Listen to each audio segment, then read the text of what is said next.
The embassy here in Ankara says that 2 South Africans are, however, unaccounted for. They were last in contact with the couple 3 days ago and are believed to be in Mersin, about 300 kilometers from the disaster zone. We are struggling to get communication from them. We wanted to go to the site ourselves physically, so to be there and see for ourselves. Unfortunately, our hands were tied because of protocol issues. But we are struggling to get hold of them. The last time we communicated with them, I think it was 3 days ago. So we keep on trying to check where are they, what's happening, but we'll keep on trying. But as far as we know, no one was killed in the earthquake and the injuries are minor. Over the past few days, while many bodies have been recovered, several people have been pulled out from the rubble alive. There are concerns about Turkey calling off the rescue mission. South Africa believes it's still too early to do so. We are a country, a nation which is defined by hope, and we don't believe the rescue mission should stop now. We believe it can still continue. As you rightfully say, miracles do happen. You may find people can still be underneath the rubble and lived for a month or so. So from our side, we really feel sad to say there's this announcement to say the rescue must come to an end. Now is the mop-up. So we don't believe in that.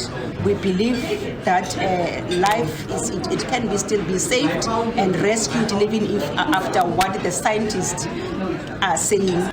The embassy also thanked humanitarian organization Gift of the Givers for their role in the rescue. This is a very, very sincere thank you from the bottom of our hearts, of all 80 million plus Turkish citizens and beyond. You were one of the first runners when the disaster struck eastern Turkey on the early hours of the 6th of February. You, along with also some other groups from South Africa, but let me just name the ones who are here, if I'm not wrong, the Gift of Givers, made the response, and SARSA, but we know also Al-Imdad and the Hope South Foundation representatives were also on the ground. From the very early hours, we were embraced by the warmth and sincere support that we received from our friends around the globe.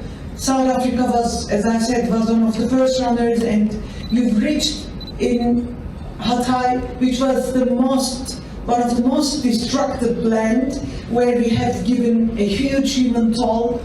Dearly from our hearts, I think the emotions are running quite high as I hear these thank you and the appreciation, especially from the South African government as well as the Turkish government.